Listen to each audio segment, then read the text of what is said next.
The sound hit before anyone could process it, not the beep of a monitor, not the clatter of a dropped instrument tray. It was the flat, sharp crack of an open palm meeting a human face, the kind of sound that doesn't belong in a hospital, the kind that freezes a room the way a gunshot freezes a street. 23 people in the emergency department of Mercy General Medical Center stopped what they were doing at exactly 7:42 a.m. on a Tuesday in October. Dahlia didn't fall. That was the first thing anyone would remember afterward. Not the sound, not the man who made it, but the fact that she didn't fall. She was small, maybe 5'4", wearing navy scrubs that were a size too large. Her dark hair pulled back in a low knot so plain it bordered on institutional. She had been standing at bed 7, wrapping a compression bandage around the left forearm of a 60-year-old contractor named Pete, who had sliced himself on a cabinet edge at his job site. The bandage technique was unusual, a modified pressure wrap with diagonal cross-tension, but no one had been paying enough attention to notice. Harrison Kingsley had noticed. Or rather, he had noticed that it wasn't the technique described in Mercy General's standardized nursing protocol binder, which he had personally commissioned a consulting firm to produce at a cost of $47,000 2 years ago. And Harrison Kingsley did not pay $47,000 to be ignored by a contract nurse whose name he had never bothered to learn. "That is not the approved method," he said. His voice was smooth, calibrated, the voice of a man who had spent decades making rooms go quiet on command. He was 61, silver-haired, built like someone who had once been athletic and had since traded muscle for authority. His suit was charcoal Italian wool. His 3 guests, 2 men and a woman in business attire, all wearing the careful smiles of people who were being pitched at, stood just behind him, like a tailored shadow. Dahlia looked up. She didn't apologize. She didn't explain. She simply looked at him with dark, steady eyes, and then looked back down at her patient's arm and continued rapping. The room collectively held its breath. Kingsley stepped forward, 1 step, 2, until he was close enough that she could have counted the threads in his lapel. "I'm speaking to you." He pulled the clipboard from her hands with the casual ease of someone who had never once considered that the object might not belong to him. "Sir," she said, and her voice was quiet, almost toneless. "The patient has lateral compartment pressure buildup. Standard protocol wrapping increases distal ischemia risk in this presentation." Kingsley stared at her. The clipboard hung in his hand. Something flickered behind his eyes. Not uncertainty, not quite, but the brief electrical impulse of a man who has just been spoken to in a language he didn't expect from a source he had already dismissed. Then he set the clipboard down on the supply cart beside him, straightened his jacket, and looked at the 3 people standing behind him with an expression that managed to be both apologetic and contemptuous at once. "This," he said pleasantly, "is precisely the problem I was describing on the way up. We bring in contract staff with no investment in our standards, no accountability to our systems. The wrap is correct for this patient," Dahlia said, still quiet, still not looking at him. The slap came without warning. 1 motion, his right hand. The sound was flat and hard and wrong in every possible way that a sound could be wrong, inside a place that existed to heal people. Pete, the contractor, flinched back against his pillow. Holly, a 24-year-old nurse 3 beds down, made a sound that wasn't quite a word. Caleb, a 15-year veteran in his 50s who had seen a considerable amount in his career, went very still. Dahlia's head turned with the impact. A strand of hair came loose from her knot. She stood there for a moment, 1 second, 2, with her face angled slightly to the left, looking at nothing. Then she slowly turned back. She didn't touch her face. She didn't look at Kingsley with tears or rage or the particular expression of someone calculating their next move. She looked at him the way you might look at a weather forecast, registering information, nothing more. "Get out," Kingsley said, and his voice had dropped to something quieter and more dangerous than before. "Get out of my hospital, and if I see you in this building again, I'll have security remove you." The room was silent. 23 people, none of them speaking, none of them moving, all of them breathing very carefully. Dahlia reached for the compression bandage, still unfinished, and set it precisely on the supply tray beside Pete's bed. She picked up her badge from the counter where she'd laid it during the wrap. She turned and walked toward the department doors without hurrying. She didn't look back. The doors swung shut behind her. Kingsley smoothed his jacket again, turned to his guests and said, Now, shall we continue the tour? As if a thermostat had been adjusted and nothing more. Holly stood frozen beside a medication cart with her hand still half raised. Caleb had looked back down at his patient chart. Carter, the charge nurse supervisor, a compact man in his early 40s whose loyalty to Kingsley was the open secret of the floor, allowed himself a small, satisfied exhale and picked up his radio. Nobody in that room knew that in 47 minutes, every single one of them would wish they had spoken. But the thing about 47 minutes is that it passes whether you want it to or not. The hallway outside the emergency department had the particular fluorescent blankness of hospital corridors everywhere, a light that flattened everything and hid nothing. Dahlia walked through it without changing her pace, turned left at the fire door, and stopped in the alcove beside the linen supply room where the camera angle was blind. She stood there for approximately 3 seconds. Then she inhaled, slow, controlled, the kind of breath that doesn't begin in the chest, and exhaled through her nose. Her hands were steady at her sides. If you were watching her face for a reaction, you would have found almost nothing. A faint tension along the jaw, a quality of alertness that was oddly inconsistent with the situation, because most people who have just been struck in the face look shaken, and Dahlia looked focused. She checked her watch, 7:44 a.m. She had 6 weeks of recorded data in a device the size of a thumb drive, currently secured inside a medication tray she had left in an unlocked cabinet on the 3rd floor 20 minutes ago. She had a contact who was expecting a status update at 0800 hours. She had a timeline, and the timeline had not budged. She pulled her hair back into its knot, tucked the loose strand, and walked toward the patient ward. But Holly found her in the supply closet at 7:58 a.m. refilling the gauze cart. "I'm so sorry." Holly's voice came out too high, too fast, with the particular quality of someone apologizing for something they feel complicit in. She was 24 and had been working at Mercy General for 11 months, and she still believed, in the specific way that young nurses believe, that hospitals are fundamentally places of decency. Nobody should have, I should have said something. He was standing right there, and the investors were all watching, and It's all right, Dahlia said. "It's not all right. It's really not all right." "I know." Dahlia set a roll of gauze on the shelf with precise alignment. "But you did nothing wrong, Holly." Holly opened her mouth and then closed it, because something in the way Dahlia said it, not reassuring, not dismissive, just flat and certain, like a statement of operational fact, made further argument feel somehow beside the point. She watched Dahlia straighten 2 more items on the shelf with a specific, unconscious economy of movement, every adjustment landing exactly where it was needed without any searching or correction. The kind of efficiency you only develop through years of working in spaces where precision was not optional. Holly left. She wasn't sure why, but the feeling that stayed with her was not quite sympathy. It was something closer to the unsettled awareness of having stood in a room that was larger than it appeared. Caleb found her at 8:12 a.m.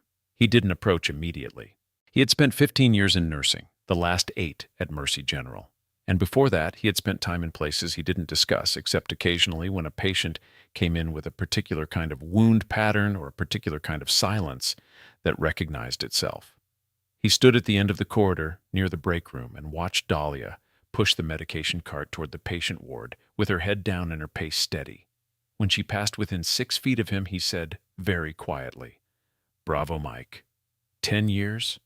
She didn't stop walking. She didn't turn her head. The cart kept moving at the same speed, but her right hand, which had been resting on the cart's push bar, shifted almost imperceptibly, the edge of her index finger tapping once, twice, against the metal frame. A rhythm that wasn't accidental. Caleb watched her continue down the hall. He turned back to the break room and poured himself a cup of coffee that he didn't drink, and stood there with a thoughtful expression that was not quite recognition and not quite confirmation, but somewhere between them in the space where veterans store the things they know without being able to prove. At 8:20 a.m., Carter found Dahlia at the nursing station and handed her a printed form with the particular satisfaction of someone delivering a punishment they have been authorized to impose. "Building services request," he said. "Basement storage reorganization, Unit B. You're on it until noon." Dahlia took the form, looked at it briefly, Understood. Good. Carter smiled, which did not improve his face. Consider it a lateral reassignment. Mr. Kingsley wants you out of patient-facing areas for the remainder of the day while your contract review is processed. What review? The one that determines whether you're retained. He took back the clipboard and tucked it under his arm. You understand. Performance concerns. He walked away. Dahlia folded the form once along its center crease, precisely without any wasted motion, and went to find the elevator. In the basement, the storage units were a maze of aging metal shelving, cardboard boxes, and the accumulated physical history of a hospital that had been operating for 31 years. The task she'd been assigned was real, in the way that pointless punishments are real. There was indeed inventory to reorganize, and it was indeed tedious, and Carter had indeed structured it to waste exactly the hours he most wanted her out of sight. What Carter hadn't accounted for was the way Dahlia moved through the space. She assessed the room in approximately 8 seconds, ceiling height, shelving load distribution, floor plan logic, the most efficient path sequence. Then she started. The boxes she moved correctly. Knees, not back, load centered against her body. And she moved them with a particular kind of controlled force that suggested the 80-pound box she lifted, without any visible struggle, was not the heaviest thing she had ever carried in difficult circumstances. She rearranged the shelving configuration with the particular spatial logic of someone who had thought seriously, at some point in her life, about what you put where, when you might need to reach it quickly, in the dark under pressure. By 9:15, she had reorganized a space that would have taken a standard facilities crew 4 hours. She stood in the center of it, looked around once, and went upstairs. Before we go further, if you're new here, hit that subscribe button and ring the notification bell right now, because what this quiet little nurse is about to do in the next 30 minutes will make your jaw drop. The people in that ER think they just watched someone get humiliated. They have no idea they're about to witness something that will change every single one of them forever. Don't miss what comes next. The patient in bed 12 of the general ward was named Ezra.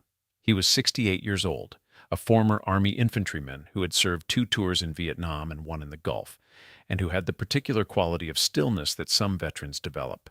Not peace, exactly, but the practiced ability to occupy a space without requiring anything from it. He had no family listed on his intake form.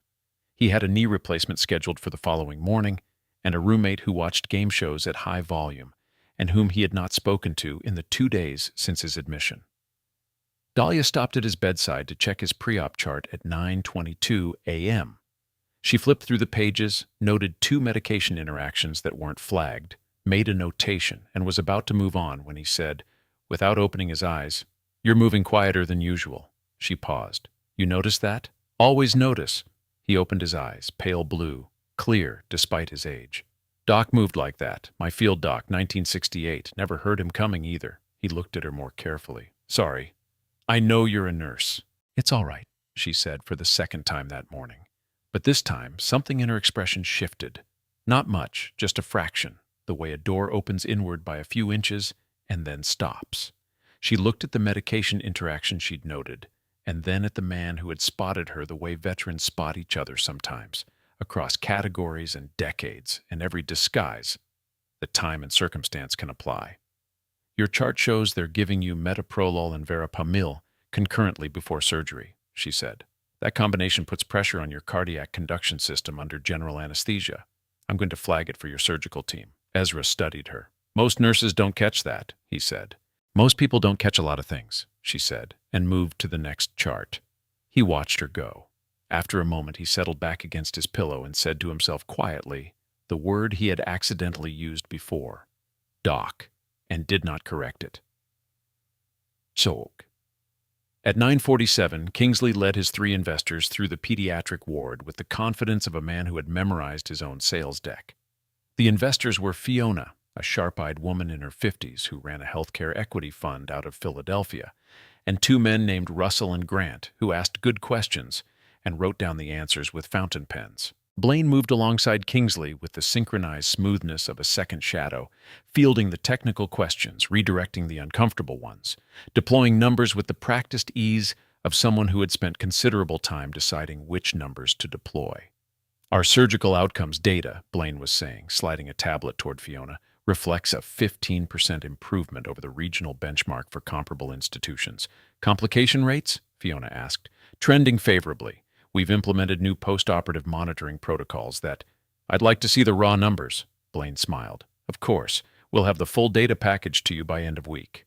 They moved past the window of the pediatric procedure room. Inside, a child of about 7 was getting a cast fitted, while a nurse held his hand, and a resident explained the process in the careful language adults use to make frightening things sound manageable. The physical plant is our biggest current opportunity, Kingsley said smoothly, steering attention back to the hallway. We're in the second phase of a capital improvement program that will bring this facility fully in line with contemporary standards while reducing our nursing overhead by approximately 30% through strategic contract restructuring. Fiona wrote something down. Grant nodded. Russell looked out the window at the pediatric room. What none of them saw, because she was behind them, pushing a supply cart at exactly the right speed to maintain a 7-foot distance, was Dahlia, moving through the pediatric corridor. Listening, not looking at them, not slowing down, not changing anything about her pace or her posture or the direction of her gaze, just absorbing every word with the practiced attention of someone trained to retain information without appearing to collect it. The cart turned a corner, and she was gone. Machere. At 10:15, a call came over the department intercom. Motor vehicle accident, multiple casualties, estimated arrival in 12 minutes, 3 units inbound. Aaron. Doctor. Aaron Mercer, 29 years old, 4 months into his emergency medicine residency, perpetually slightly behind where he expected himself to be. Looked at the board, looked at his patient census, and felt the particular stomach drop sensation of someone who has been in the water for a while and just noticed the current getting faster. He started moving through the department, pulling staff, checking bed availability. The charge desk was short, 2 nurses, one on break, one pulled to a code on the 3rd floor. Carter was on his radio. The attending who was supposed to be supervising was currently on a call with hospital administration about something related to a contract review. Dahlia was standing at the edge of the department. She was technically not authorized to be there. Carter's instruction this morning had been explicit. But she was there, near the entrance, very still, watching Aaron work through the pre-arrival checklist with the focused observation of someone running a parallel calculation in their head. Holly noticed her. You're not supposed to be... How many are coming? Dahlia asked. 3 units. They're saying 4 confirmed critical, 1 probable. Dahlia looked at the board, looked at the available staff, looked at the bed configuration. The calculation took approximately 4 seconds. Bed 3 needs to clear, she said. The patient in 3 is stable and can move to OBS. You need the trauma bay for the head injury that's coming. The initial report says mechanism of injury is consistent with rotational cranial impact. So you're going to want room to intubate and CT prep simultaneously. She paused. And someone needs to call the OR suite and tell them to hold elective cases for the next 90 minutes. Holly stared at her. How do you know? I heard the call. The mechanism data is in the pre-arrival report. Aaron had appeared behind Holly. He had heard enough. Can you help? Carter's voice cut across the department from the charge desk. She's not authorized in this area. I know, Aaron said, not looking at Carter. He looked at Dahlia. Can you help? Dahlia stepped through the door. The first unit arrived at 10:27, the second at 10:29. By the time the 3rd unit pulled in, Dahlia had already cleared bed 3, flagged the OR suite, positioned 2 nurses at the intake points, and stood beside Aaron at the trauma bay entrance with the calm, undemonstrative readiness of someone who had done this before in conditions that made a suburban emergency department look like a quiet afternoon. The critical patients came in fast and complicated and overlapping, the way critical patients always do. And what happened in the next 18 minutes was not dramatic in the way that television emergency departments are dramatic. It was the opposite. It was dense and technical and precise, and the drama of it was entirely in what didn't happen. Nobody went into cardiac arrest on the table. Nobody's airway was lost. Nobody got the wrong intervention for the wrong presentation. The patient in the first unit had a head injury with the particular constellation of symptoms: unequal pupils, right-side neglect, specific reflex pattern that pointed to a subdural bleed requiring immediate surgical consult. Aaron was moving toward a standard concussion protocol when Dahlia appeared at his left shoulder, not touching anything, and said very quietly, "Check the pupils again. Left is blown." He checked. She was right. He called the surgical consult. The patient in the second unit had an abdomen that looked clean on initial assessment. Dahlia was across the bay, but she glanced over twice in the first 90 seconds, and on the third glance she said from 6 feet away, "A guarding on the left lower quadrant. Ask about recent abdominal surgery." The patient had a mesh repair 3 months prior. The trauma had disrupted it. It would have been missed on the initial scan if someone hadn't been looking for it. Nobody said anything about this out loud while it was happening, because there wasn't time. And in high acuity situations, people who are working don't stop to discuss where the help is coming from. You just receive it and keep moving. By 10:45, all 5 patients were stabilized and routed. The department exhaled collectively. Aaron stood at the sink washing his hands and stared at the drain for a long moment. Dahlia was already gone. She had walked out the same way she came in, without announcement, without transition, without a word to anyone. And when Carter arrived at 10:48 to tell Aaron that the unauthorized contract nurse needed to be formally removed from the premises immediately, Aaron looked at him for a moment, and then looked back at his patient board and said, "Give me a minute," in a tone that indicated the minute might be somewhat longer than 60 seconds. Mashag Carter's response over the next hour was the kind of institutional retaliation that doesn't technically break any rules because it never quite becomes a single definable act. He told the nursing staff casually in the break room while refilling his coffee that the new contract nurse's credentials had come into question. Something about her original training records not aligning with her application. Something about a nursing school in Eastern Europe that hadn't responded to verification requests. He wasn't making accusations, he said, just flagging it as something people should be aware of. The information moved the way information moves in institutions, faster than facts, slower than rumors, in a form that was too vague to challenge and too specific to ignore. Holly heard it at 11:15. She was standing at the medication cart and she heard it, and she looked at Dahlia across the department with an expression that had changed. Not hostility, but the kind of cautious recalibration that people do when they realize they might have been trusting the wrong things. Dahlia noticed. She always noticed. She continued with what she was doing, which was recording a blood pressure reading for a patient in bed 11, and she didn't look up again. At 11:40 a.m., Btch, a man in his mid-50s walked through the main entrance of Mercy General in civilian clothes. Khaki pants, a button-down shirt, the particular kind of plane that is actually carefully assembled, and went to the visitor desk to ask for the room number of his nephew, who was recovering from an appendectomy on the 4th floor. His name was Jasper Holt. His rank was Colonel, United States Army, currently stationed at Fort Carlisle, 6 miles east. He had been in uniform for 31 years, and he was built like it.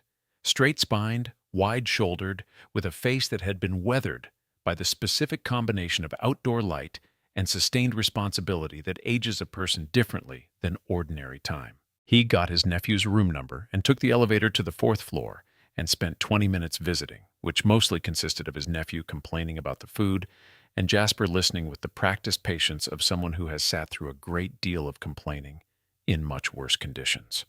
On his way back to the elevator at 12:15 p.m., he passed through the 3rd floor corridor. He was not looking for anything in particular. He was thinking about a meeting he had at 1400 hours and whether he had time to stop for lunch. He saw Dahlia from behind. She was pushing a linen cart toward the supply room, and there was nothing about the image that should have registered at all. Small woman, navy scrubs, plain hair, institutional posture. But something made Jasper stop. Not a conscious recognition, more like the involuntary arrest of movement that happens when the body identifies something before the mind has caught up with it. He stood in the corridor for a moment, watching her move. The way she held her shoulders, the way her feet placed themselves on the floor, with a specific heel-to-toe weight distribution that was not a nurse's walk and not a civilian's walk. The way she paused at the supply room door, assessed the interior, and entered. That pause, that assessment, a fraction of a second, barely visible, but it was there. Jasper continued to the elevator. He pressed the button. He stood there. When the doors opened, he didn't get in. He turned around and walked back to the 3rd floor nursing station, where he asked the ward clerk, in the pleasant, uncomplicated manner of a visitor, whether the nurse with the dark hair who had just gone into the supply room was on the regular staff. The ward clerk said she was a contract nurse, fairly new, and left it at that. Jasper took the elevator down. He got into his car in the parking lot. He sat there for a moment with his hands on the wheel, and then he reached for his radio. "Fort Carlisle Dispatch," he said. "This is Colonel Holt. I need a priority database inquiry. Female, approximately mid-30s, 5 feet 4, dark hair. Cross-reference against JSOC personnel records and any classified deployment rosters that include Fort Carson between 2014 and 2019. Authorization code Foxtrot 7 Hotel." He paused, "and run the name Dahlia through the same search, all variants." He put the car in drive and sat in the parking lot with the engine running. In the third-floor supply room, Dahlia had located the specific medication tray she had left in the unlocked cabinet 3 hours earlier. She opened the tray, retrieved a small rectangular device from beneath the second layer of gauze rolls, and checked its status indicator. Green, recording continuously. 18 hours of material. She replaced the tray, closed the cabinet, checked her watch. 12:21 p.m. She pulled out a secondary phone, not her personal one, and typed a short message in a notation system that would have looked like a filing code to anyone who happened to see it. "Phase 2 confirm. Need 48 hours. Contact Bravo." She sent the message, deleted it, replaced the phone in her inner pocket. She stood in the supply room for a moment, alone in the particular quality of silence that exists in institutional spaces when the machinery stops for a second. The fluorescent light hummed. Somewhere in the distance, a monitor beeped in its steady, indifferent rhythm. Dahlia picked up the linen cart and continued her route. What? At 12:53 p.m., Kingsley was in his office on the 6th floor, conducting what he called a strategic alignment session, and what was actually a meeting in which he told people what he had decided while creating the impression that they had participated in the decision. Blaine sat to his right. The hospital's legal counsel, a careful man named Levi, sat across the table reviewing a document that appeared to relate to contract modifications. 2 members of the board of directors who had been invited for what they'd been told was a routine operations update were slowly realizing it was not quite that. "The nursing contract restructure," Kingsley said, "is the centerpiece of our operational optimization for next fiscal year. We're looking at reducing our direct nursing headcount by 31% and shifting to a managed contract model through our preferred staffing partnership." One of the board members, an older woman named Margaret, who had been on the board for 9 years and had seen several of Kingsley's preferred partnerships before, said, "What are the liability implications of that model for patient outcomes?" Kingsley looked at Levi. Levi said something about regulatory compliance and baseline safety ratios. Margaret wrote something down. "There's also the matter," Blaine added smoothly, "of the equipment renewal contract with Stratford Medical Systems. We're in the final stage of negotiating a 10-year supply agreement that will standardize our device procurement across all 4 facilities." Fiona, who had joined the session after the morning tour, looked up from her tablet. "Stratford Medical Systems has a Department of Defense contract, correct?" "They're a registered defense contractor, yes," Blaine said, "which actually strengthens their supply chain reliability." "Their liability documentation," Fiona said, "includes a 2-year-old product recall on their hemodynamic monitoring equipment that their legal team classified as a voluntary improvement. 11 hospitals reported adverse events. 3 of them were facilities that Mercy General has sourcing relationships with." The room was quiet for a moment. Kingsley said, "I wasn't aware you'd reviewed their documentation." "I reviewed it this morning," Fiona said, "after the tour." She set her tablet down. "I'd like to see the internal evaluation Mercy General conducted before entering contract discussions." What nobody at that table knew, because nobody in that room was looking for it, was that the evaluation document Fiona was requesting did not actually exist in the form she expected, and that the adverse events she had mentioned from those 3 affiliate hospitals were not actually 3, they were 11, and that the difference between those 2 numbers represented the specific discrepancy that Dahlia had been sent to Mercy General to document. At 1:12 p.m., the second major trauma call of the day came in. This one was different. A military transport vehicle from Fort Carlisle had been involved in a collision with a civilian truck on the highway 6 miles east. 5 injured, 3 critical. The unit, arriving in 8 minutes, had a preliminary report that included an injury pattern description that most civilian emergency departments would process as standard blunt force trauma and treat accordingly. Dahlia heard the call from the third-floor corridor. She was not supposed to be on the patient-facing floors. She looked at the clock. She looked at the stairwell door. She went down the stairs at a pace that was not quite a run. In the emergency department, Aaron was already moving, already pulling the team together, already running the prep checklist with the practiced efficiency he'd developed over the past 5 months of residency. He had learned, in those 5 months, to be good under pressure. He had not yet learned, because there are things experience cannot fully teach until you've seen them, to identify the specific injury signatures of high-velocity military vehicle impacts. Dahlia came through the department doors at 1:14 p.m., 2 minutes before the first unit arrived. Carter saw her and opened his mouth. "Not now," Aaron said without looking at Carter. The first patient came in at 1:16, the second at 1:18. By the time the third arrived, Dahlia had positioned herself at the secondary bay with Holly and a respiratory technician named Marcos, and she had begun working with the particular focused silence of someone who has decided that explanations are a post-situation luxury. The third patient, a young private, maybe 21 years old, who had been in the back of the transport vehicle, had a wound pattern that Dahlia recognized in under 4 seconds. The mechanism, the specific distribution of injury, the way he was protecting his left side without being fully conscious of it. She had seen this before, in conditions and in locations that did not appear on any nursing school curriculum. "Left side blast over pressure pattern," she said to Aaron quietly from 2 feet away. "Check his tympanic membranes and his pulmonary fields before you touch the visible injuries. The visible presentation is secondary." Aaron looked at her. He looked at the patient. He did what she said. The pulmonary contusion was bilateral and significant. It would have been masked by the more dramatic surface presentation for another 12 to 15 minutes. Long enough for a well-intentioned standard intervention to worsen it materially. He caught it, because she told him where to look. The next 14 minutes were dense and technical and produced the result that they needed to produce. 5 patients, 5 stabilized outcomes, no loss of airway, no missed critical pathway. When the last patient was settled and the department breathing again, Aaron found himself standing at the trauma bay entrance looking at Dahlia, who was writing a note on a form she had no official authorization to be completing, with the specific handwriting of someone who had written a great deal in field conditions. Compact, precise, every character formed with economical clarity. "Where did you train?" he asked. She finished the notation, set the pen down. "It was a long time ago," she said. "The pulmonary contusion notes are on the chart. You'll want to flag it for your attending." She walked out. Aaron stood there. Holly appeared at his shoulder and said very quietly, as if she were telling him something she wasn't fully comfortable knowing. "She knew the military vehicle injury pattern before they told us what kind of vehicle it was." Aaron said nothing for a moment.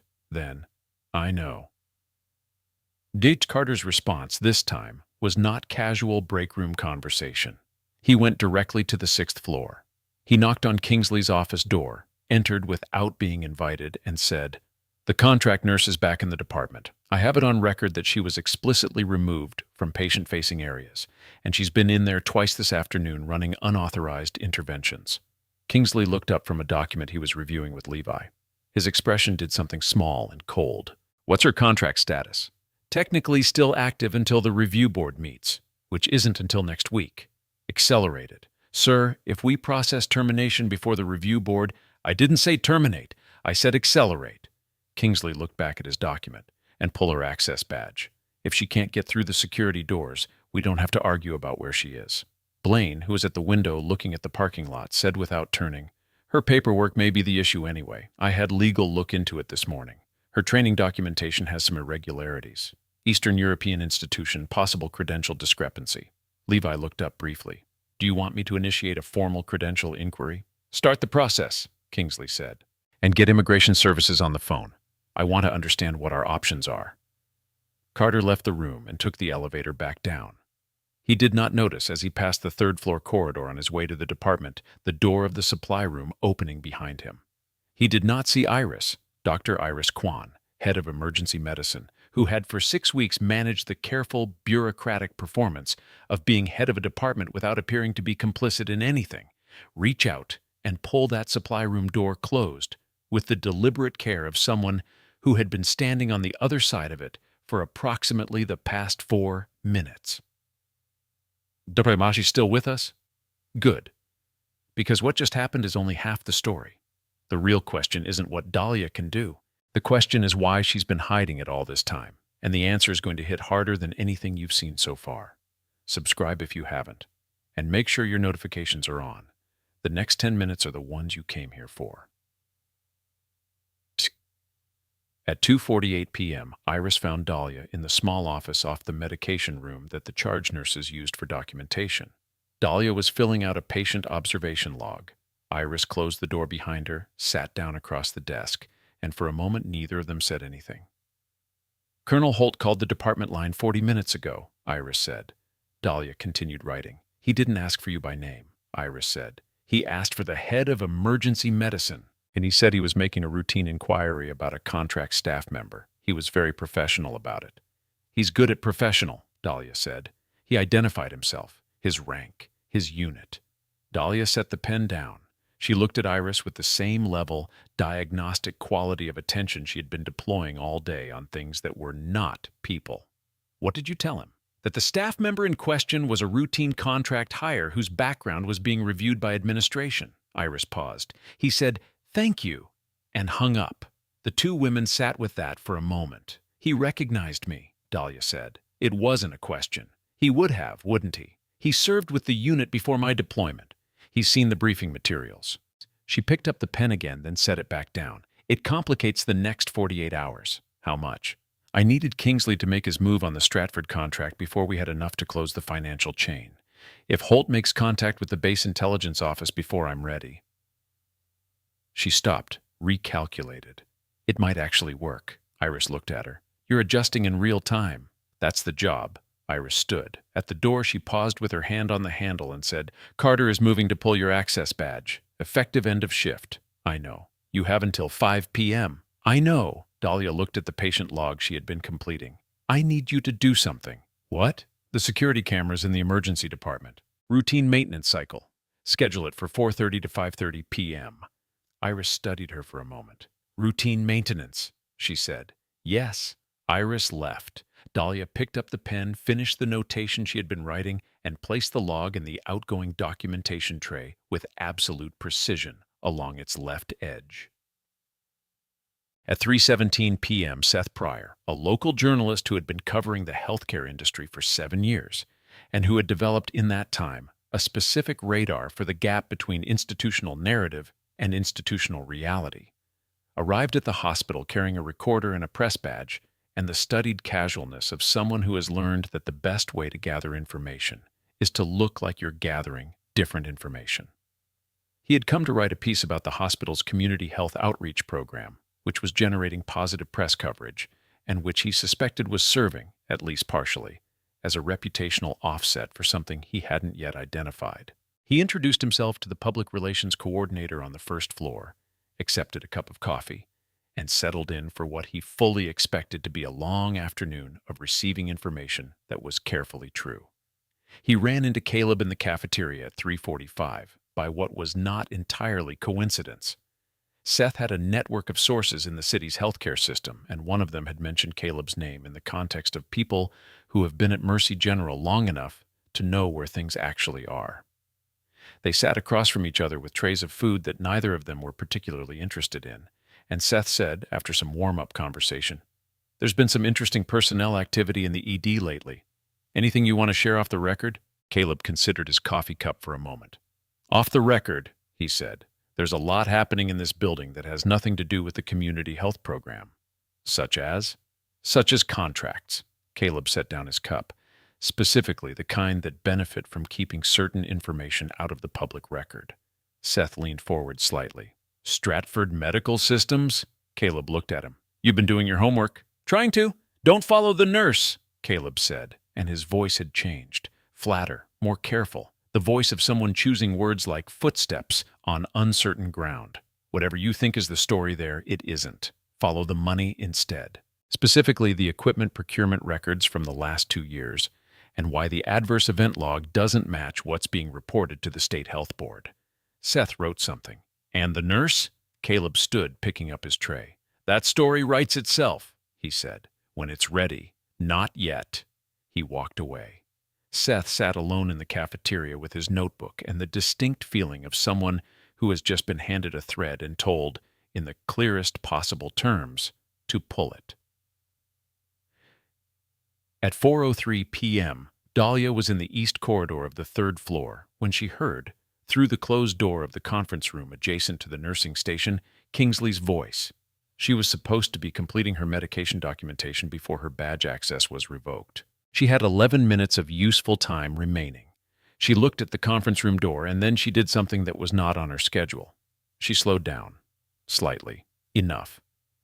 "The board won't be an issue," Kingsley was saying. "Margaret asks questions, but she doesn't push. The Stratford agreement goes through at the end of the month, regardless of what Fiona thinks she found." Blaine's voice. "She's sharp. If she keeps looking, she won't keep looking if she doesn't have anything to look at." A pause. "Levi, what's the status on the documentation archiving?" Levi's voice, more cautious. "The digitization process creates some exposure. If someone with the right access were to request the original intake logs from the adverse event reports." "Nobody with the right access is going to do that," Kingsley said. "That's why we structured access the way we did." Dahlia had heard enough. She continued walking. In the supply room at the end of the corridor, she retrieved the small recording device from its position in the medication tray and confirmed its status. Green recording 14 hours of continuous material across the past 6 weeks, including the last 45 seconds. She replaced it, locked the cabinet, left the supply room. At 4:11 p.m. she was in the basement, and the small phone in her inner pocket received a message that consisted of 4 words and a number. "Phase 3. Bravo confirmed. 0700. She read it, deleted it, put the phone away. Put the Satakiji thoughts. Somewhere above her, a helicopter that she was not expecting for another 16 hours was adjusting its flight plan. She didn't know that yet. She walked to the elevator, pressed the button for the ground floor, and watched the numbers count down with the expression of someone who has done everything they needed to do today and is now waiting for the next thing to begin. The elevator opened. She stepped in. The doors closed. The elevator doors opened on the ground floor, and Dahlia stepped out into the main corridor at 4:13 p.m. The hospital was in its late afternoon rhythm. The shift change beginning to build at the edges, visitors moving toward the exits, the cafeteria starting its dinner prep with the particular institutional smell of reheated protein and industrial cleaning solution. She walked through it with the same unhurried, unremarkable pace she had maintained for 6 weeks, and nobody looked at her because she had spent 6 weeks ensuring that nobody looked at her. She was heading toward the nursing documentation office to complete her final chart entries before her badge access was revoked at 5 p.m., when her phone, her personal one, not the secure line, vibrated once. A text from a number saved under a contact name she had chosen carefully for its absolute plausibility. In a nurse's contact list, Dr. R. Coleman. Scheduling. The message read, "Patient transfer delayed. Arrival now, 4:45. She read it, put the phone away, adjusted her timeline by 32 minutes, absorbed the adjustment, and continued walking. 4:45. That changed things, not by much, but in operations where the variables were human beings and institutional inertia, and the unpredictable behavior of men who believed they were untouchable, 32 minutes was the difference between a controlled conclusion and an improvised one. She had been trained in both. She preferred the former. She would adapt to the latter if necessary. She turned down the east corridor and began her final documentation. Floyd Briggs had been head of security at Mercy General for 9 years, and he was good at his job in the specific way that people are good at jobs that require physical presence and procedural certainty, and not very much ambiguity. He was 44, broad through the chest and shoulders, with a face that had spent considerable time outdoors before it spent considerable time in fluorescent-lit corridors. He followed instructions carefully and documented everything, and had, over 9 years, developed a reasonably accurate instinct for situations that were about to become complicated. The situation with the contract nurse had been giving him that instinct for most of the afternoon. Carter had come to him at 4:22 with a printed copy of the badge revocation order, signed by Kingsley and countersigned by the HR director, and told him that the order was effective immediately, not end of shift. Floyd took the paperwork, confirmed the authorization signatures, and went to find the nurse in question. He located her at 4:31 in the documentation office adjacent to the medication room, where she was completing chart entries with the same economical precision she seemed to bring to every physical task he had observed her performing. He had been watching her more carefully than most people realized, because that was his job, and what he had observed had produced in him a sustained low-grade puzzlement that he hadn't been able to fully articulate to himself. He knocked on the open door. "Ms. Dahlia?" She looked up. "I need to collect your access badge. Mr. Kingsley has moved up the timeline on the review process." He held up the paperwork. "It's all documented. You'll receive a formal written notice through the contract agency." Dahlia set down her pen. She reached for her badge, the rectangular plastic card on a retractable lanyard, and stopped. "I need to complete these 3 charts," she said. "It's a patient care documentation requirement. Incomplete records are a regulatory violation." Floyd considered this. It was technically accurate, and Floyd did not like regulatory violations in his building because they generated paperwork that eventually ended up associated with security administration. "How long?" 7 minutes. He looked at his watch. He stepped inside the doorway and stood there, which was as close to waiting patiently as his job description allowed. Dahlia picked up her pen. The 7 minutes passed. She completed the charts in 6.5 and placed them in the outgoing tray with the same careful alignment she applied to everything. She unclipped her badge from her lanyard and held it out. Floyd took it, confirmed the information on the face matched the revocation paperwork, and placed it in his evidence bag. "You'll need to exit the building through the main entrance," he said. "I'll walk you out." "All right," she said, and stood. What happened next was not planned. This was important to understand later when people reconstructed the sequence of events in the way that witnesses always do, with the retrospective certainty that every moment had been building toward a conclusion that felt, in hindsight, inevitable. The truth was simpler and more contingent. Floyd placed his hand on Dahlia's shoulder to guide her toward the door, the practiced professional gesture of someone who escorts people out of buildings for a living. And he applied slightly more pressure than he intended, because the doorway was narrow, and he was large, and she was not moving quite as fast as he expected. The pressure on her shoulder twisted the fabric of her scrub top. The left side of the collar pulled down, and to the right. It exposed approximately 3 inches of her right shoulder, the curve where the deltoid meets the trapezius, and the edge of a marking that existed, until that moment, under every layer of her professional disguise. The marking was not decorative. It was geometric and precise, a series of concentric shapes with embedded lines, and a small dense symbol at its center that would mean nothing to most people in the world, but meant something very specific to the people who had been briefed on it. A unit designation, an operational classification. The kind of mark that certain people, in certain roles, carried to identify themselves to each other in circumstances where verbal identification was not possible. Floyd didn't recognize it. He saw it, registered it as a tattoo, and continued moving. Iris, standing in the hallway 6 feet away, because she had positioned herself in the hallway 6 feet away at 4:32 p.m. for reasons that she would later describe as professional oversight, saw it. Her expression did not change. Her breathing did not change. But she took her phone from her pocket and sent a message of 3 words to a contact saved under the name of a scheduling coordinator she had never actually spoken to. "Now, confirm arrival." The response came in under 40 seconds. ETA, 12 minutes. Iris put her phone away. She walked toward the nursing station at a pace that was entirely consistent with the rest of her afternoon. What she didn't know, what nobody in the hospital knew, was that Colonel Jasper Holt had received his database results at 3:58 p.m. and had been sitting in his car in the Mercy General parking lot for the past 37 minutes.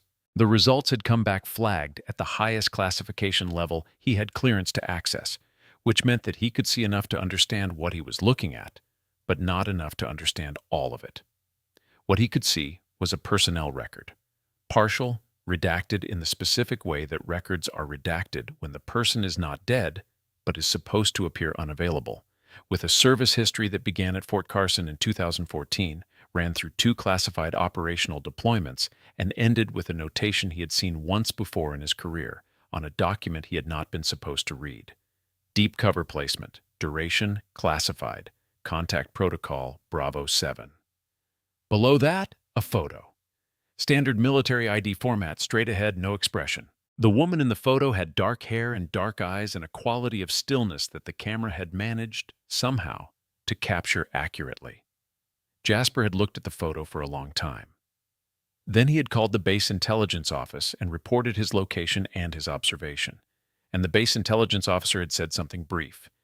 And then the call had been transferred up in a way that happened very rarely in Jasper's experience, and the person on the other end of the transfer had said 4 words: "Stay where you are." He had been staying where he was for 37 minutes. At 4:43 p.m., he saw Floyd walking Dahlia toward the main entrance, and he got out of his car.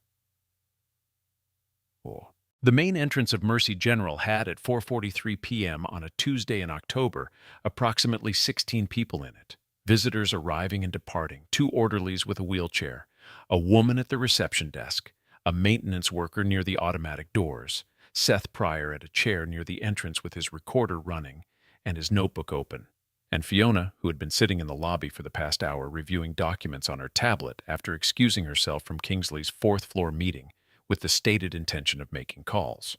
Fiona had, in fact, been making calls, just not the ones Kingsley expected. Floyd walked Dahlia through the lobby toward the main doors. The lobby watched in the incurious way that lobbies watch things, peripherally, without full investment.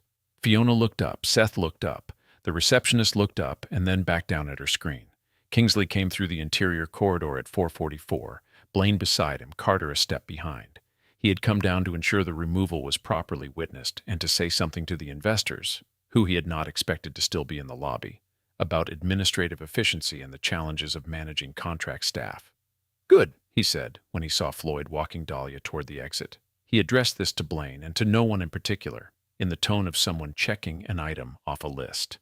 Dahlia stopped. She stopped not because Floyd stopped, but because she turned, a single, deliberate pivot on her left foot, and looked at Kingsley directly, the way she had not, at any point in the past 6 weeks, looked at anyone she was supposed to be invisible to. Kingsley looked back. He was expecting the face of someone diminished, a contract worker who had lost her job, who was being walked out of a building, who had been slapped in front of 23 witnesses this morning and had done nothing. He was expecting a confirmation of the order of things as he understood them to be. What he saw instead was something that took him a moment to process, because it didn't fit the template. Her face was calm, not resigned. Calm. There is a difference. Resigned is when you have stopped fighting. Calm is when you are finished needing to. "Mr. Kingsley," she said. Her voice was the same quiet register it had been all day. "I'd like you to stay in the building." He blinked. "I beg your pardon? I'm asking you not to leave." She held his gaze. "I'm asking nicely." The lobby had gone still in the way that spaces go still when the temperature of a situation changes and everyone present registers the change before they can identify it. Kingsley looked at Floyd. Floyd was looking at Dahlia with an expression that had shifted from professional neutrality toward something more alert. "Floyd," Kingsley said, "please escort." The sound arrived first. A distant thudding that built rapidly, the heavy, rhythmic percussion of rotor blades at low altitude, growing from background noise to something you felt in your chest before it was fully audible. The automatic doors of the main entrance slid open, and through them came the sound at full volume, and through the glass wall of the lobby entrance they could all see it, a UH-60 Blackhawk in military livery, descending toward the hospital parking lot at an angle that was not casual and not accidental. It touched down in the far section of the parking lot at 4:46 p.m. The rotors slowed, but did not stop. The door opened.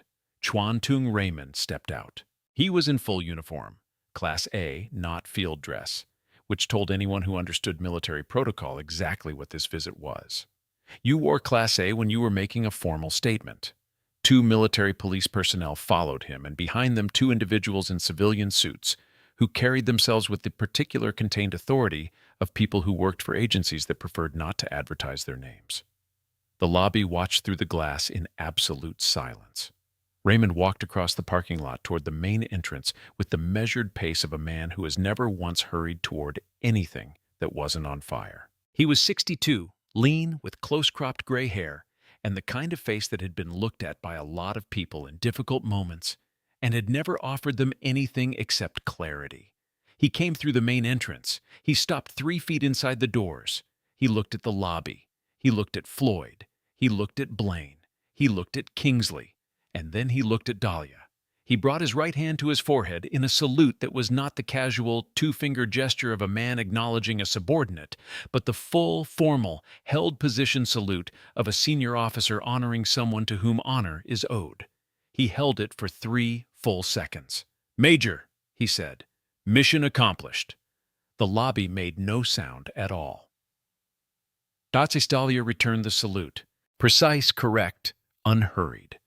And then something happened that nobody in the lobby, not Kingsley, not Blaine, not Seth, not Fiona, not Floyd, not Carter, not Holly, who had come into the corridor behind the charge desk and could see through the glass partition, had been prepared for. The fabric of Dahlia's scrub top, still displaced from Floyd's earlier contact at the shoulder, shifted slightly as she raised her arm. The right shoulder was visible. The tattoo, the marking, the symbol that Jasper Holt had been trying to confirm for the past 3 hours, fully exposed under the lobby lighting. Colonel Jasper Holt, who had come through the main entrance 30 seconds ahead of Raymond and had been standing near the reception desk, looked at it. His right hand came up. Not quite a salute, something more involuntary than that, the beginning of a physical response that his body initiated before his command gave the order. "Go scalpel," he said, and his voice came out rougher than he probably intended. "Fort Carson, 2014 through 2019. He looked at Raymond, then back at Dahlia. He stopped, recovered. "I saw the unit briefing materials, before Yemen." "I know," Dahlia said. "You were in the rotation. We were told—" He stopped again. "I know what you were told," she said, quietly. No accusation in it. The lobby had the quality of a room in which everyone has stopped breathing by agreement. Floyd was looking at his hand, the hand that had touched her shoulder, that had applied the pressure that had displaced the fabric, with an expression that was not quite horror and not quite shame, but was in the territory between them. Fiona had set her tablet face down on her chair without looking at it. Her eyes were on Dahlia. She was running calculations, visible on her face, the way financial calculations sometimes are on people who think in numbers, and the calculation she was running was arriving at a conclusion that would take several phone calls to fully process. Seth had his recorder in his hand. He had turned it on without deciding to. Kingsley had not moved.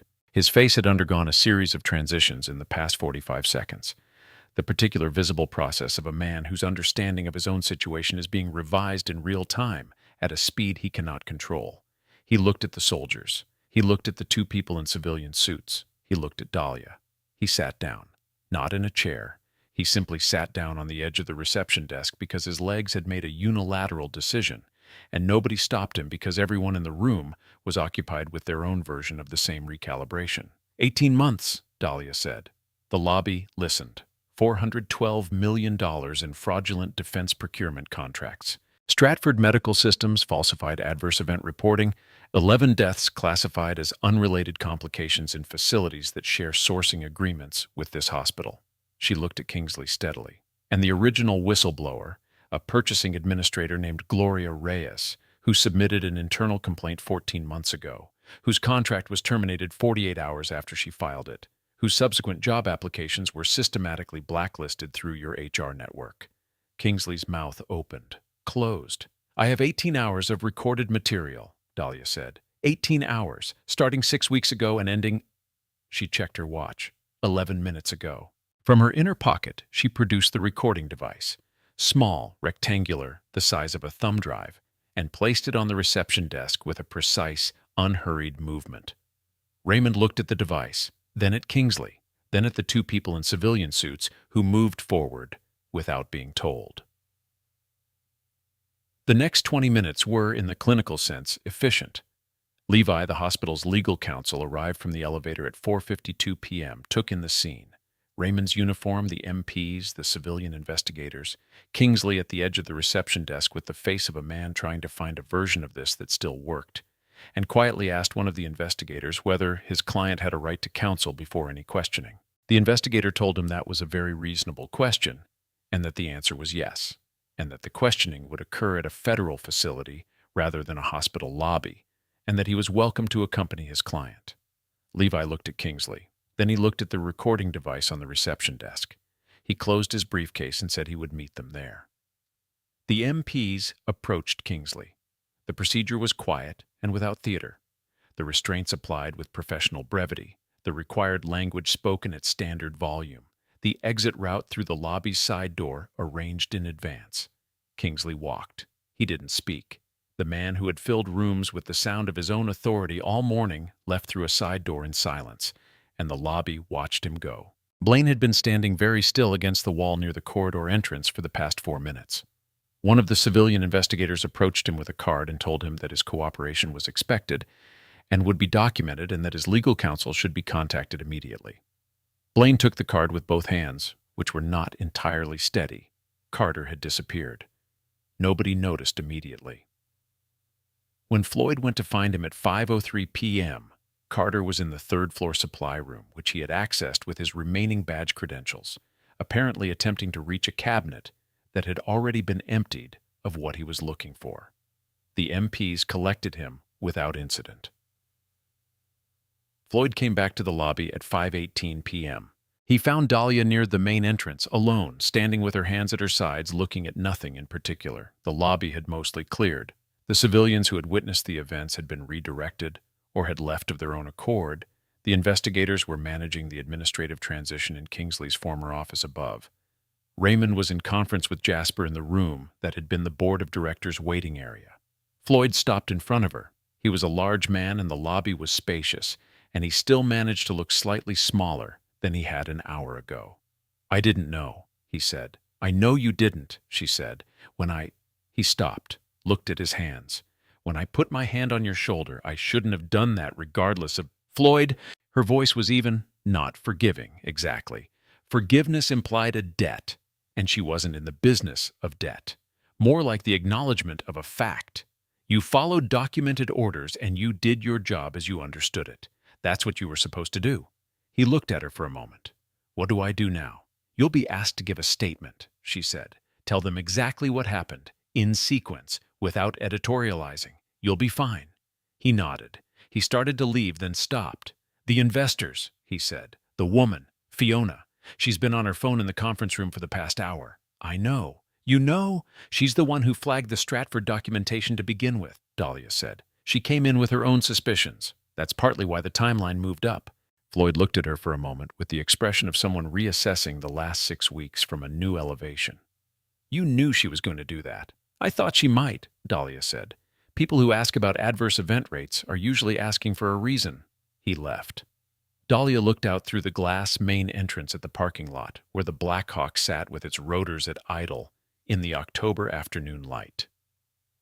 Ship was Dr. Norbert Chase, head of surgical services, was escorted to a small conference room on the second floor at 5:27 p.m. by one of Raymond's aides, who explained with courteous precision that a senior Department of Defense official would like to speak with him regarding the hospital's surgical outcomes data and its relationship to the Stratford procurement contract. Norbert was 68 years old and had been practicing surgery for 34 years, and had, in that time, learned to project an authority so complete and so consistent that he had largely forgotten, somewhere in the middle of his career, that it was a projection.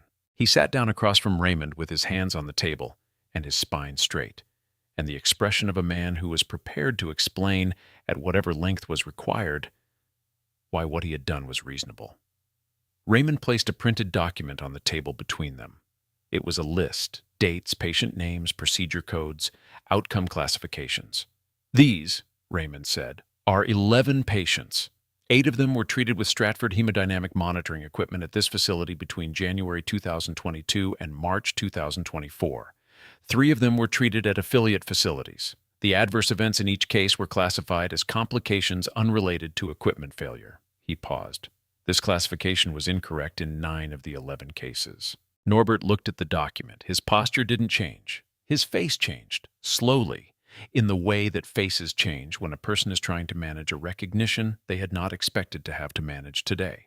"The incorrect classification," Raymond continued, "appears on documentation that carries your signature."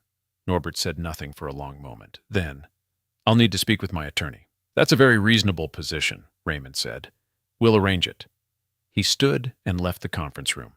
In the hallway outside, he paused for a moment. and then continued toward the elevator with the expression of someone who has done this particular kind of work long enough to find neither satisfaction nor enjoyment in it, only the steady forward motion of necessity. Aaron found Dahlia at 5:41 p.m. in the emergency department. She had come back in. She had building access now, or rather, the restriction on her access had been dissolved in the 45 minutes since Kingsley's removal, along with a considerable number of other things Kingsley had authorized. And she was doing something unexpected. She was finishing the patient documentation she had been interrupted from completing when Floyd came to escort her out. The charts she had started at 4:31. She was completing them. Aaron stood in the doorway of the documentation office and watched her write for a moment.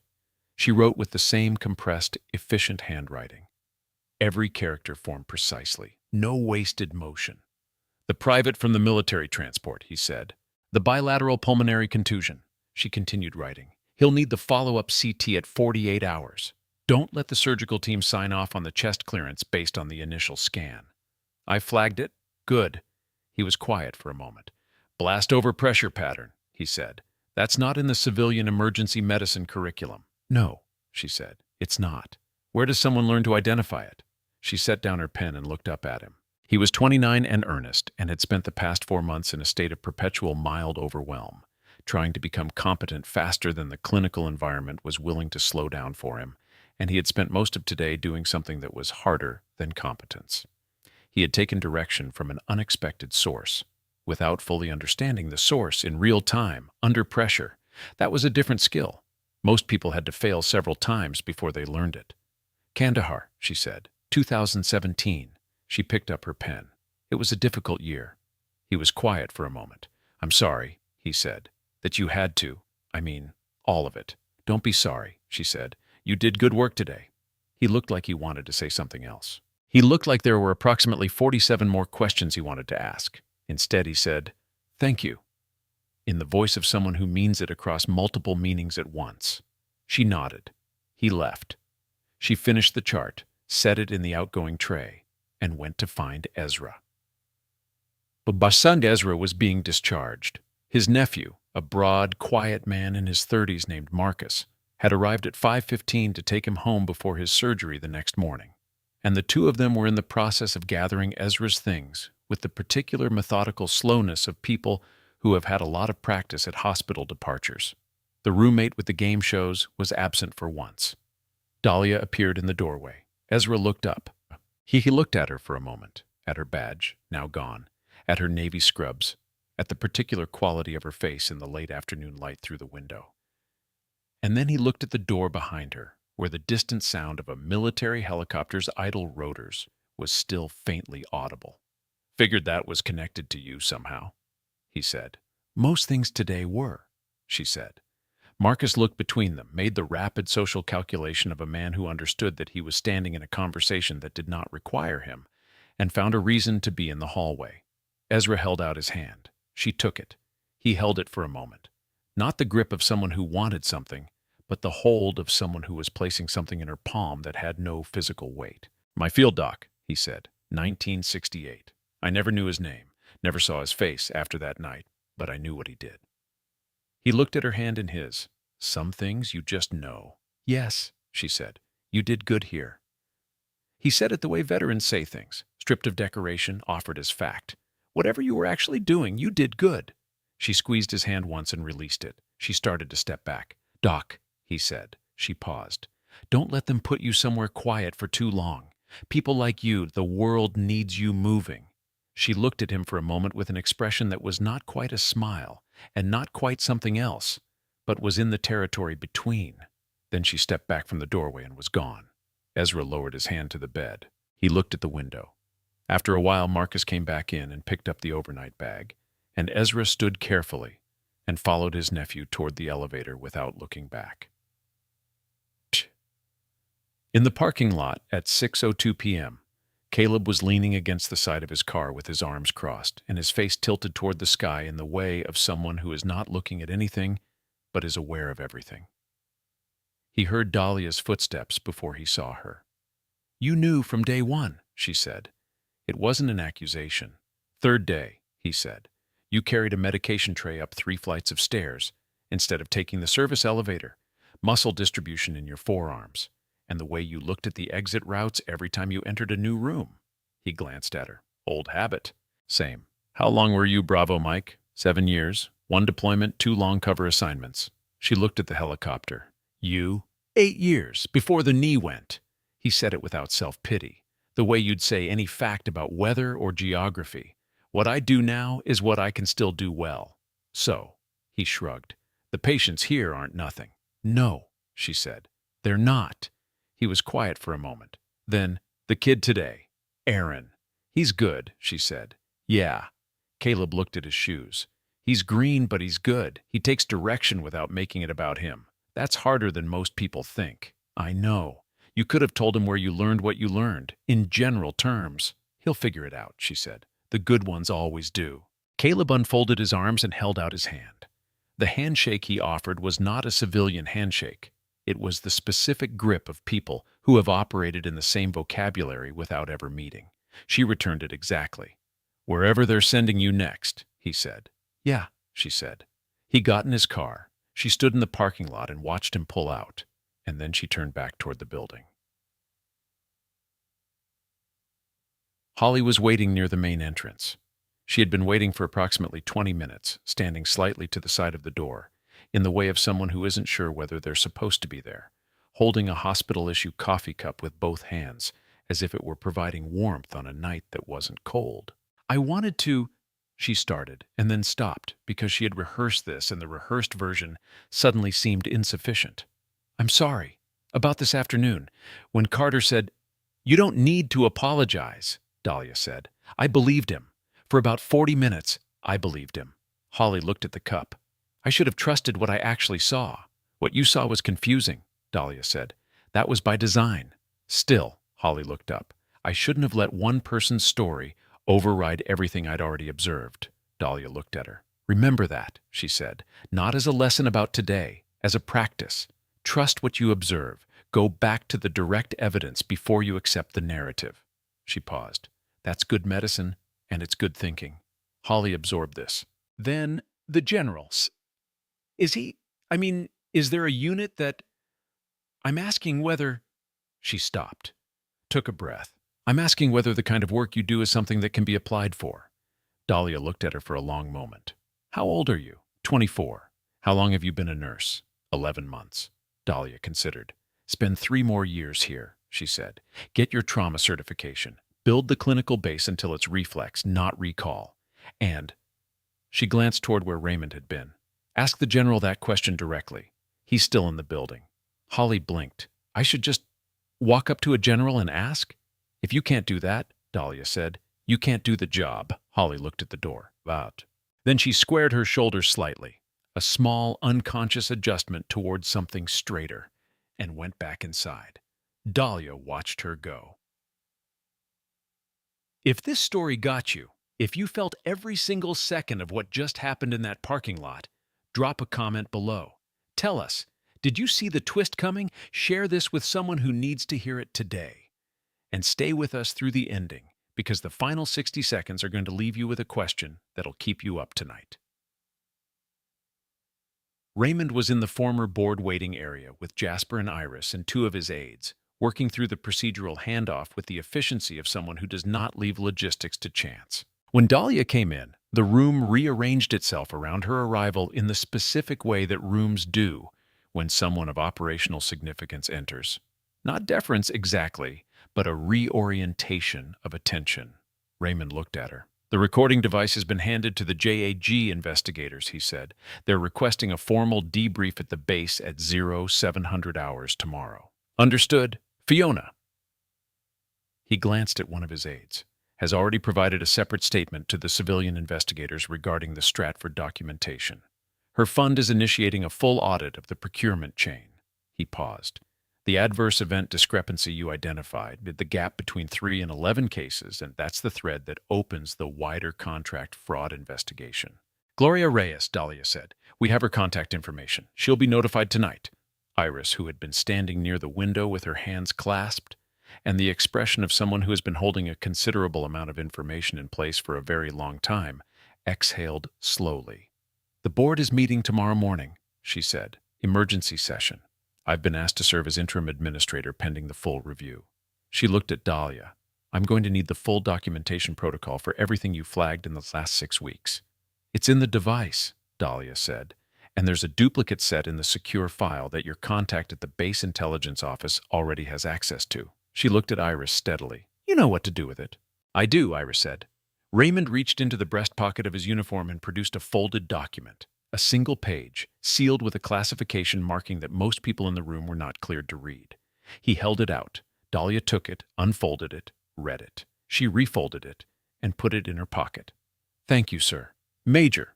He held out his hand. The handshake he offered had in it the specific weight of a senior officer who has sent people into difficult places and received them back, and knows in the way that only experience can teach the difference between what those people look like going in and what they look like coming out, and why the gap between the two deserves acknowledgement. The mission required everything you gave it. It usually does, she said. Jasper stepped forward. He held out his hand, and his handshake had in it something slightly different. Something older, the recognition of one long-service soldier for another, across the specific distance of rank, and the specific closeness of shared experience. Fort Carson still talks about Kandahar, he said. People who were there. They don't use your name because they don't know your name, but they know the story. It was the job, she said. It was more than the job. He held her gaze. You know it was.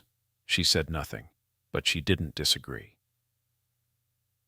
At 6:47 p.m., Fiona came out of the conference room where she had been on the phone for the past 90 minutes. She looked slightly older than she had at 9 a.m., the particular aging of a hard afternoon, but her eyes were clear and her posture was intact. She found Dahlia in the corridor and stopped in front of her. The procurement chain, Fiona said. The adverse event data. I had fragments. My fund had flagged Stratford as a marginal investment 2 years ago based on the recall documentation. I came in today thinking I might find confirmation of what I already suspected about their product liability exposure. She paused. I didn't think I'd find this. You asked the right questions, Dahlia said. That's what started the clock. Fiona was quiet for a moment. Gloria Reyes, she said, the purchasing administrator. Yes, I want to know what she's doing now, and whether she needs support. She looked at Dahlia directly. Not institutional support, personal. Dahlia held her gaze. I'll pass that along. Fiona nodded once. She went back toward the exit. At the door, she paused without turning around. Whoever authorized what you did here, she said, made the right call, and walked out. At 7:03 p.m., Seth Pryor sat in his car in the hospital parking lot, with his recorder on the passenger seat and his notebook on his knees, and several pages of handwritten notes that were going to require careful consideration before they became anything publishable. He had the fraud story, the Stratford contract data, the adverse event discrepancy, the procurement chain. Caleb had pointed him there, and Fiona's statements to the civilian investigators had confirmed the outline, and he had enough to build a solid, documented piece that would stand up to the kind of scrutiny that serious institutional fraud stories attracted. He did not have the nurse. She had not given him her name. She had not spoken to him directly. She had not looked at him in the lobby with anything other than the same level, unremarkable attention she had directed at everything around her all day. He had watched her receive a general salute and return it without drama, watched her speak to Kingsley in the lobby with the flat, certain authority of someone reading a verdict, watched her hand a recording device to federal investigators, and accept a commendation document and exchange the handshake of equals with a 2-star general, all with an expression that never departed from its baseline of focused calm. He had no story about her. He had an impression. The impression was that the woman who had been slapped in the face in the emergency department at 7:42 that morning had known, at the moment it happened, exactly what the day was going to cost and exactly what it was going to produce, and had weighed those things and proceeded. He wrote in his notebook, "Some people carry their service the way others carry an illness, invisibly, constantly, shaping everything about how they move through the world." He looked at it, crossed it out. He wasn't a person who wrote in metaphors. He stuck to facts. The fact was, this hospital was about to change. The fact was, the people responsible for the harm done here, to patients, to a whistleblower, to everyone whose care had been compromised by fraudulent equipment and falsified data, were going to answer for it.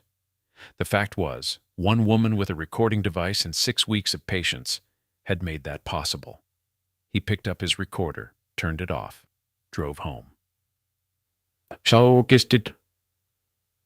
7:22 p.m., the hospital's evening shift was well underway.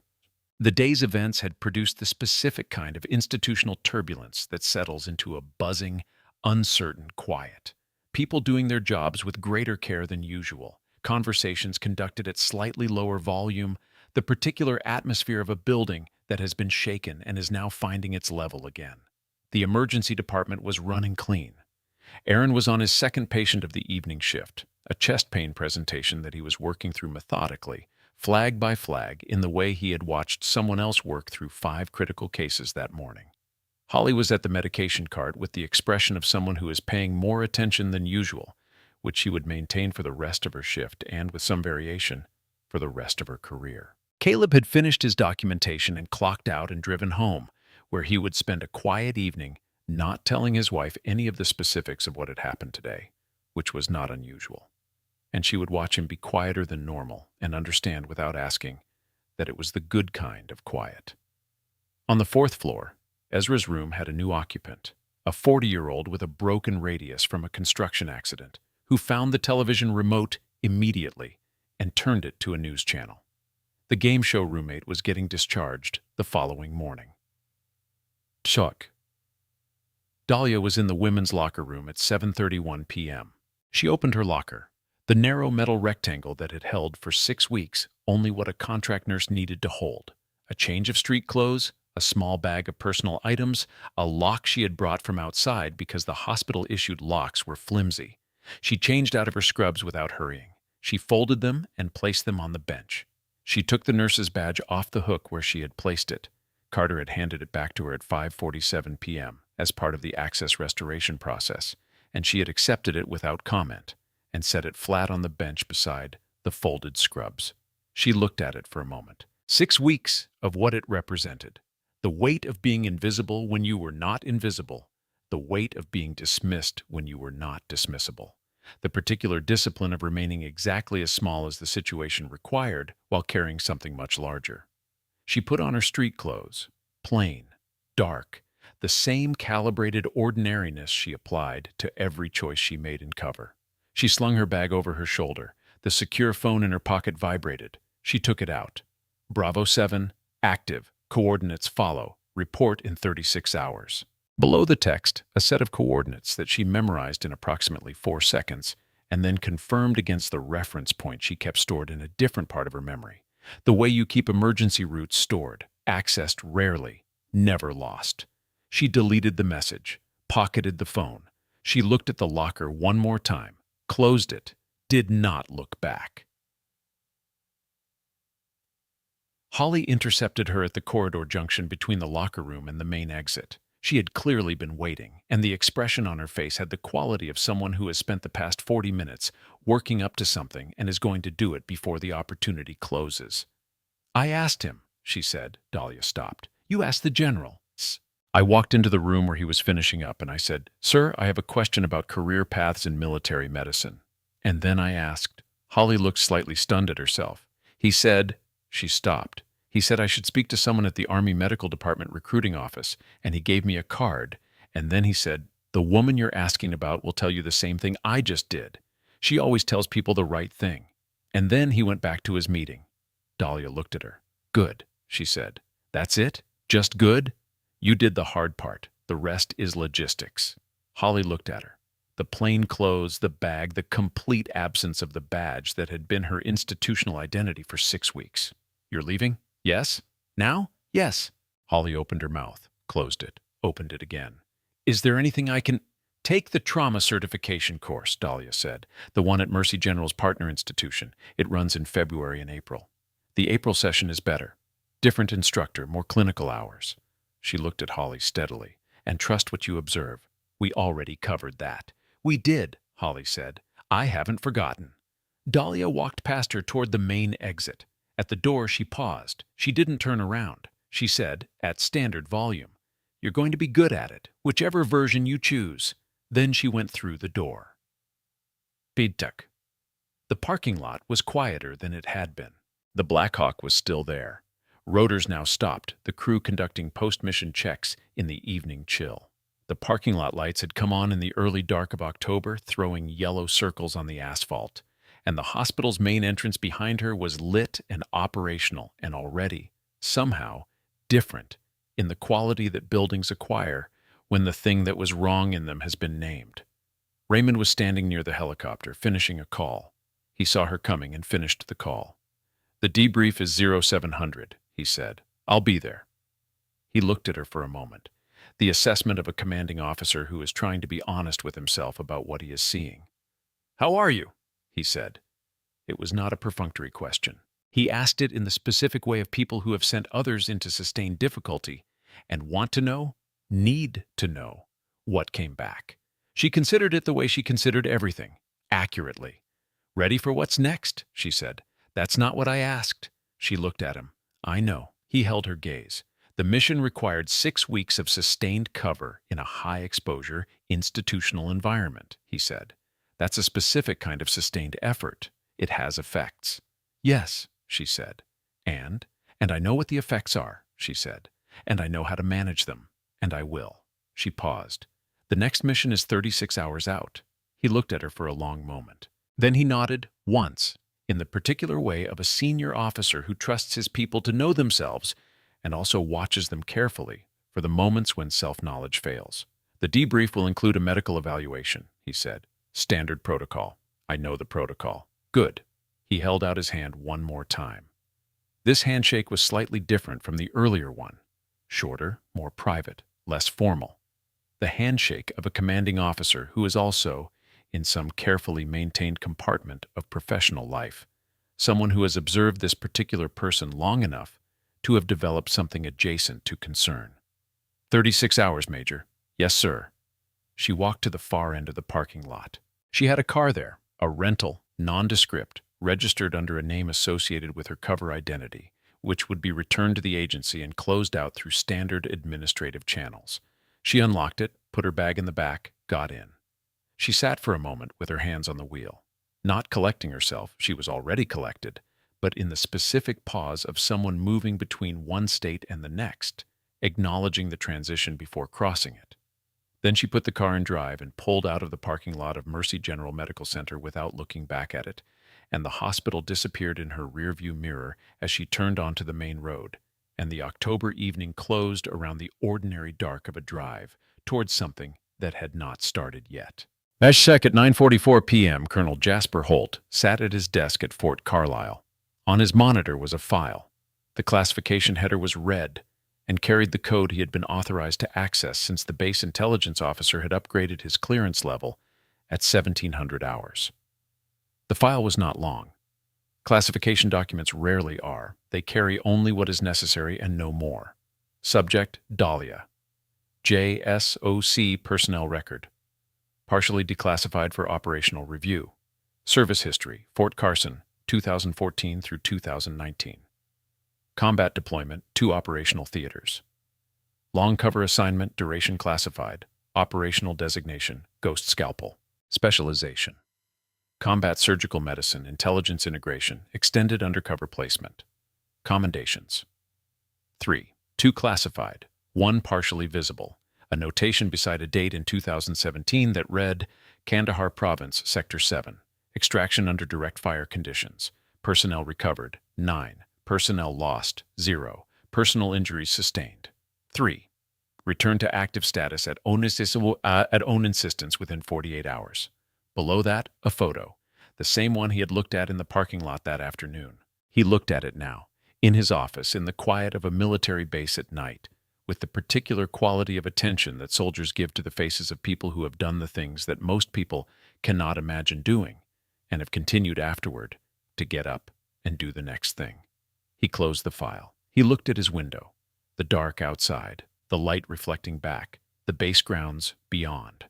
Somewhere on a road, somewhere in this state, a rental car was driving toward a motel or a safe house or an airport. And in it was a person who had spent 6 weeks being nothing in order to stop something, and who would spend 36 hours resting before becoming nothing again somewhere else. He turned off the desk lamp, sat in the dark for a moment, Then he reached for his phone and called his wife. And when she asked him how his day had been, he said, "Long," which was true, and "good," which was also true, and left it at that. At that same hour, in the back of his nephew's car on the highway heading home, Ezra was awake. Marcus had the radio on low, something gentle, instrumental. The lights of the city moved past the windows. Ezra's knee ached in the specific way that old injuries ache in the cold, the body's own record-keeping. He was thinking about the field doc from 1968. He was thinking about what it meant that some people chose repeatedly the kind of work that put them between harm and people who couldn't protect themselves from it. Not because they had to, because when they looked at the world and calculated what it needed and in what they could give, the calculation kept coming out the same way. He looked at the highway lights moving past.